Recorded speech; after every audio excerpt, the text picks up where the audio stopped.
Good evening and a very warm welcome to First Issues. As tonight we come to you from a well-resourced room that was purpose-built for homeschooling by a dedicated mother of three, Ashley Thaba. Traditionally in Botswana, people with children had one of two options when it came to formally educating their children. They could send their children to one of the many schools that the Botswana government has worked hard to build across this country, providing practically free education for their citizens' entire schooling life. Or they could dig deep into their pockets and send them to private schools that are marketed as being better resourced.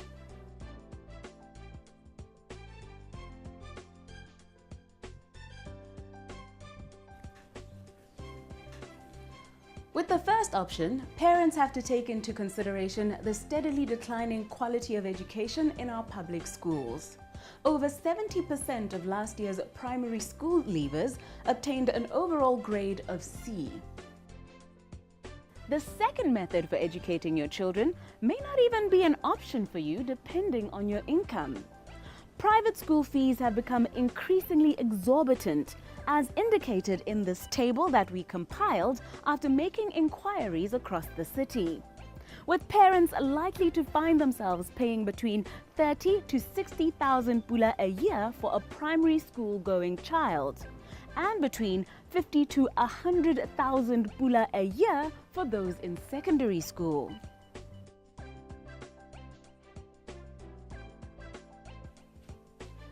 For a growing number of parents, these options have become increasingly unattractive, and some, like our guest tonight, Ashley, have turned to homeschooling their children. Our conversations with a mother who has chosen to take on the full responsibility of educating her children reveals a number of motives for parents who choose to take this path, including an inculcation of values that parents esteem, a reduction of financial expenses, as well as providing specialized support. Hear from her experiences this evening how practical and effective this emerging third option for educating your children could be. With homeschooling, you have to treat it as a job. So you have to treat it as school. So for us, it's 8 to 1. That originally started off when I was homeschooling my youngest, and I had two other ones that were taking naps. So we actually started our homeschooling based on the nap schedules of the other ones. So we would do school from 8 to 9, and then when the other ones would wake up from their nap, then we'd play with them, and then 11 to 1 they'd take a nap and we'd go back to homeschool. So we've sort of kept that. With my standard 5-year-old daughter now, she is old enough that she pretty much does 8 to 1 with only a 30-minute break for like a tea break. But my son does 8 to 9:30 now. Then he takes a break from 9:30 to 11, and then he does 11 to 1. How do you prepare for this? How do you come up with the coursework? How would somebody looking to homeschool their kids, how would they prepare themselves to do this? Well, in America it's quite common, so we can buy curriculum. I buy the curriculum, and it tells you every single day, like day 1, this is what you're going to do. It shows you what you're going to say, what books you're going to read. It literally tells you every little thing you're going to do. So this is one curriculum. This is called Sunlight. This is for my younger child. And then my older children, they use a different curriculum called Rod and Staff. And this one comes up with, you see it has the lessons, which the teacher says, what the teacher does. All the answers are here. Everything is in the book. So I don't really have to do anything. I just have to be able to be literate, and I can teach because the curriculum tells me what to do. How effective has this proven to be? Do you not find there's maybe some material that's out of your depth, or is that not yet a challenge you've come? Yeah, I think not yet is the key. Not yet, because it is so everything. I mean, they even comes with the test books, it comes the workbooks, it comes the teacher's guides. So far, like I said, it teaches itself. I just have to read. This is what you say, this is the questions you ask. So far it's not on my depth. I may choose once we get to high school to take my daughter back because the subject matter is getting more complex, but definitely at standard 5 level, no, there's nothing so far that's been too complex. What is the long-term goal, the end goal? Which curriculum are you looking to do? Are you going to be sitting for PSLE exams or the BGCSE and those kind of things? Is that the focus? Or what is your focus? Well, starting out, it was something I really didn't have to worry too much about because you do those at Standard 7. But really my focus is to give a more well-rounded education. I feel like sometimes here the schools just teach to the test, and they don't teach a love of learning.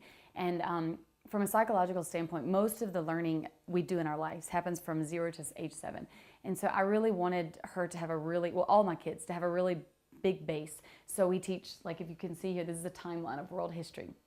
I mean, they have a solid understanding of everything from Adam and Eve to now, and over there you'll see the world. And so we're trying to teach them the world and sciences. I mean, if you look back over there, my daughter is doing anatomy and botany and subjects that are probably advanced for what a normal 9-year-old and 8-year-old would be doing. I saw the ear and I was surprised, yes. You should see the anatomy book. It's pretty exciting. But so I just want to teach them to love learning, and so that it builds a foundation. If they go back to school, it's not just I cram for a test, How do you try to inculcate that love for learning? In which ways do you do that? I think if you see the books that we use, it'll make sense.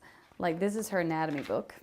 You can just look at it. Like it's fun pictures and like doing like little comics. And then, I mean, you can see here, this is the DNA, the RNA, the lysomes, the mitochondria, the nucleus, centrioles. So it's very detailed. This is the study of medicine throughout, from the Egyptians, the Hebrews, the Greeks, the Europeans. So we've studied all the medicine. And then this is like a cell mini book. And it's just very like, the books are done in such a way that here's a thing on bones, what goes on bones. So it's just very fun for the kids. Like they enjoy doing it because you're learning, but it's in a fun sort of manner. So far, the case for homeschooling is looking pretty solid. When we return, we take a look at common concerns and challenges presented by this method of educating children.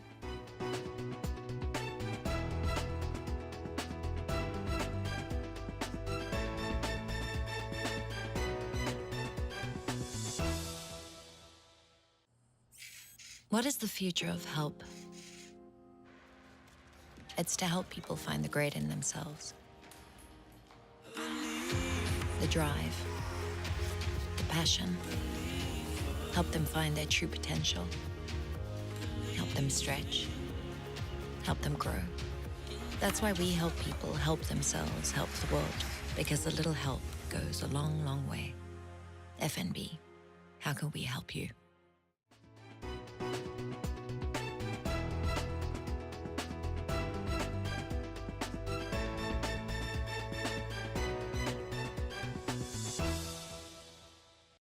Welcome back to First Issues, as tonight we continue our conversation with homeschooling mother Ashley Thaba about the pros and cons of literally taking your child's education into your own hands. She tells us what she has discovered to be the misconceptions that people have about this practice. I think the most common one is the social perception, which is funny because it's actually the least real issue when you're actually homeschooling. The thing is, when you're in school, most of the time your teacher is saying, be quiet, sit down, be quiet. You actually have very little interaction with other friends. It's not like you sit in class and you talk. You get break time, and you get like maybe lunch or recess. I mean, but in homeschool, I'm just more, I have to be a little bit more, intentional. So for example, our street is a really good street because all the kids on our street, they play every day. They ride bikes, they jump, rope, every day they're on the streets playing. So that's there.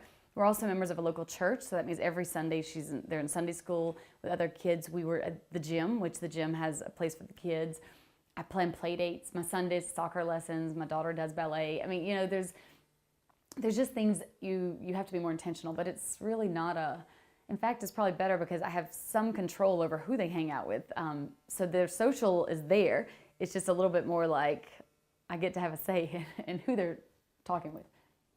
You said that the social aspect is the biggest concern when it comes to homeschooling. Yeah. What are the things people should be concerned about? So growing up in America, one thing that's really big in America is community sports. Like here, I've realized all sports are done through the schools. But in America, you don't start doing sports through the schools until high school. And that's at a varsity level when you're like good, So growing up, everyone does community sports, and it's quite exciting because there's no class. You know, you have your black, your white, your poor, your rich. Everyone's on the community league together, and the community sponsors the fields, whether that be the soccer, the football, the basketball, the swimming pool, and then the fathers volunteer to coach. And so it's a really low price thing. So everyone grows up playing community sports, team sports. Really, that's the thing that I miss the most for my kids, because I feel like team sports was a really big deal to me. I think it taught me to lose, it taught me to win, it taught me discipline. And obviously when your team is 3 people in home, you can't do that. And the problem is the schools don't let you in unless you go there. And there are really my son does play, like I said, at Malapo Crossing, and there's a little bit of sport team there, but it's more practice than games. So that's probably the thing that I find the hardest. The other thing that I think is hard, well, depending on the type of child you have. My son is pretty internally motivated.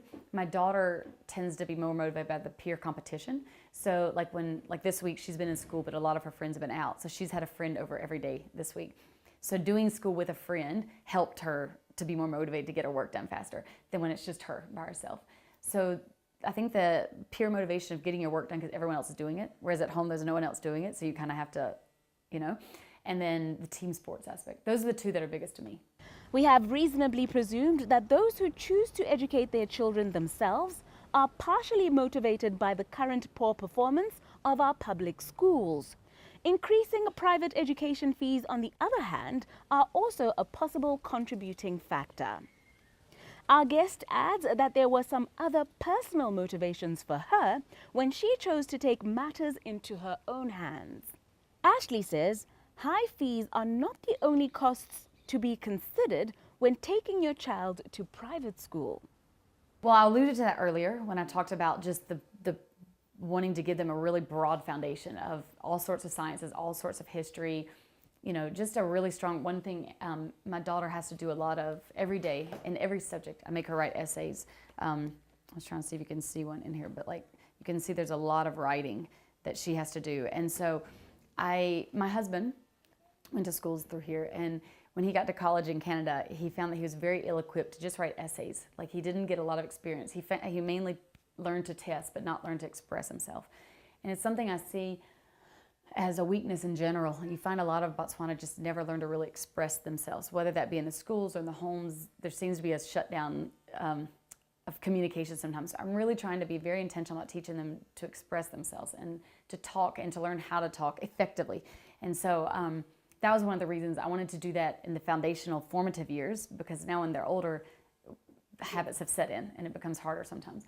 So yeah, I just wanted to build that. And I also felt like, for me, especially with my daughter, when she started school, I could feel her sort of slipping from us. Like, she was this bubbly kind of girl, but I feel like she sort of resented the fact that she's this young little person, and I'm like, all right, go to school from 7 to 3, you come home, you take a nap, you kind of do a little homework, you eat, you go to bed, and the cycle starts over. And then maybe Saturday we could hang out as a family, but then Sunday is church. And then I just felt like she was my child to raise, and I wasn't raising her. I was giving that job to someone else.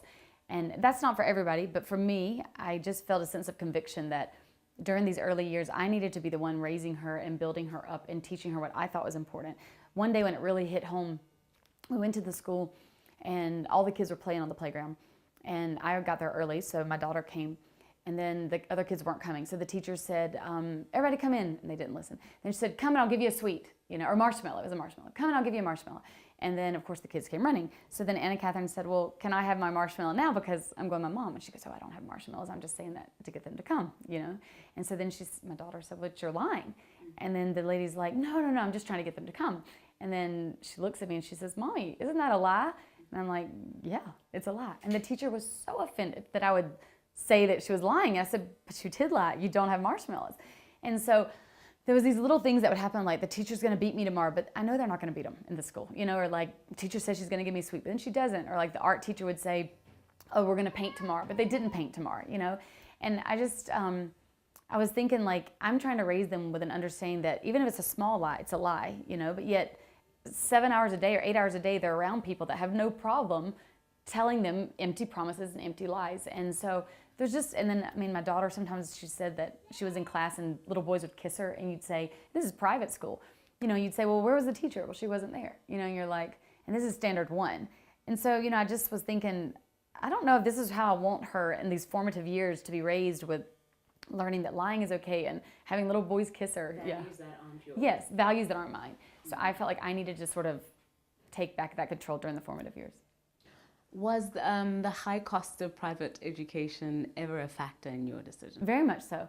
I mean, it's not the only reason, but for me, I grew up in the States where it's public school is what I went to, you know? And so for me to justify paying that much money, I needed to see a value for money sort of thing.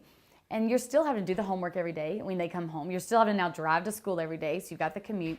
It takes me about 3 hours. This is the first year with Anna Catherine. She's about four and a half now.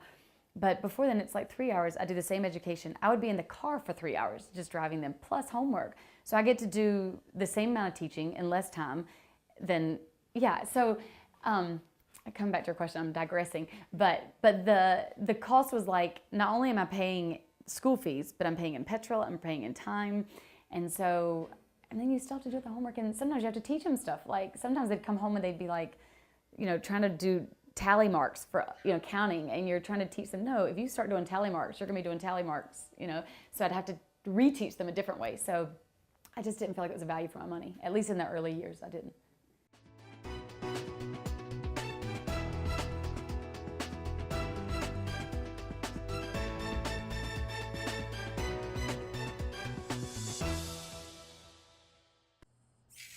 What is the future of help?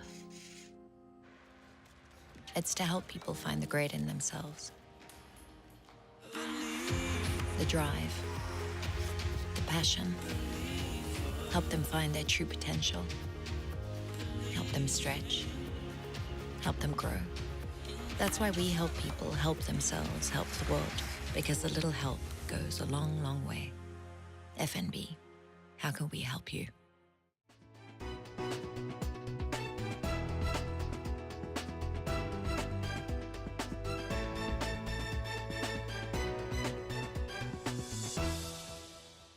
Welcome back to First Issues as we continue to compare homeschooling to more traditional methods of educating children. Our guest, Ashley Thaba, says even when having to pay for sporting, recreational, and other classes to supplement your homeschooling efforts, overall costs are far more reasonable than current private education prices.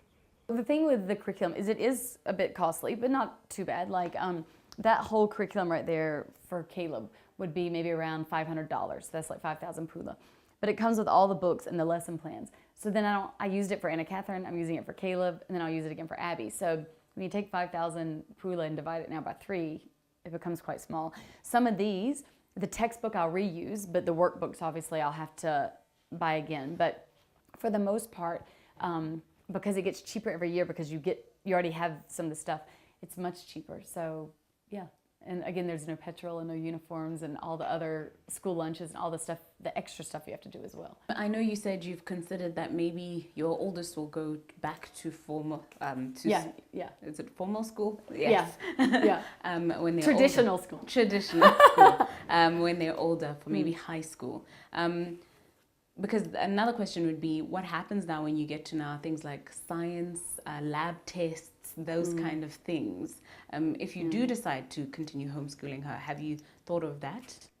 Yeah, actually, it's just that my son's stuff is downstairs, but this curriculum actually comes with all the science kits. It has all the experiments and everything. So we actually do experiments. My son is doing physics and astronomy and what's the one, zoology, my standard 2. And so that comes with a lot of experiments. Like we've been studying magnets and light and the different things like that. So most of the curriculums that you buy nowadays, they come with the kits of all the stuff you need to use, if we choose to do that. You said that homeschooling isn't for every parent. But which parent can? Does it have to be a well-educated parent? Does it have to be a stay-at-home parent? Will there be parents who are just unable to homeschool? You don't necessarily have to be educated. I think the biggest thing is disciplined. I mean, it's very hard to know that 8 to 1 I'm in school when you're in your own home, because it takes the amount of discipline to do that. So I think that's the biggest thing. If you use a curriculum, then you don't really have to be that educated in the sense, okay, you have to be able to read and have a general understanding, but you don't have to be like I don't know, I mean, like this is her botany notebook. I mean, I don't know all about the pollinators and well, I do now, but you know, like some of this stuff I've been learning with her, you know. So a lot of the stuff you can learn with them as long as you're literate. So I think it's discipline, it's basic understanding of, you know, a foundation. And then it's also, you don't have to be a stay-at-home mom, but I think you'd be exhausted if you went to work all day and tried to do this at night. So I won't say you have to be a stay-at-home mom, but one thing that I've worked with a lot of parents, and they realize by the time they work and they pay their school fees and they pay their petrol and they pay their transport and they pay their food and they pay their uniforms and the extracurricular things, it actually ends up washing out, you know? So you may find that someone who's a working mom who has to pay for all this, if they quit, they actually could do that, you know, and it ends up canceling out. Any words of advice to somebody attempting to homeschool their own children, having had their eyes opened by this conversation? I think the biggest encouragement to parents is that whether you homeschool or you don't homeschool, to take an active role in your children's life. I think I work with the youth at our church, and a lot of parents tend to sort of farm out like the youth Sunday school teacher or the school teacher, and there seems to be this mentality that, well, that's not my job, I'm paying somebody else. And even government parents, I mean, people that go to government schools, it's kind of like that's somebody else's job. And so I think if you want your kid to grow, it's something you have to, no one's going to care about your kid. I learned that with my second born, that no one will fight for your kid and take care of your kid like you will. And so you can blame all you want and, you know, whatever, but at the end of the day, it's your responsibility to raise your children. It's your responsibility to put the effort. It's not easy. I think sometimes one thing that people do is they romanticize, like, oh, you're a stay-at-home mom, that must be wonderful. No, I mean, it's lonely some days. It's hard, you know, like the kids don't always listen, you know, so it can be exhausting. And as soon as I'm done being teacher mom, then I have to prepare lunch, and then I have to help with homework, and then I have to help them clean their rooms, and then I have my own life that I'm trying to get my own things done. So it's a 24-hour-a-day nonstop. Like sometimes I get so jealous of my husband who gets to go and deal. I tell him, you got to deal with sane people. Like you got to do something today where you got to have a conversation and you show, you know, with schooling, it's just the same thing every day. And so it can be very boring and hard, and it's not as romantic as it sounds, like, oh, you get to stay home and be with your kids all day. Kids are nightmares sometimes, you know? So yeah, that's I guess something I also want to dispel, the myth that it's all wine and roses when you homeschool. Yeah. For those who would choose to educate their children themselves, with the Botswana primary and secondary examinations in mind, they would have to register their children as independent candidates for these examinations. We have confirmed with the Botswana Examinations Council that there is nothing inappropriate about homeschooling your own children. It is when you choose to educate other people's children that you would need to be licensed. That brings us to the end of our program. We trust you found it as illuminating as we have. Until next Tuesday, it is good night from me, Nametso Samakula, and the First Issues team.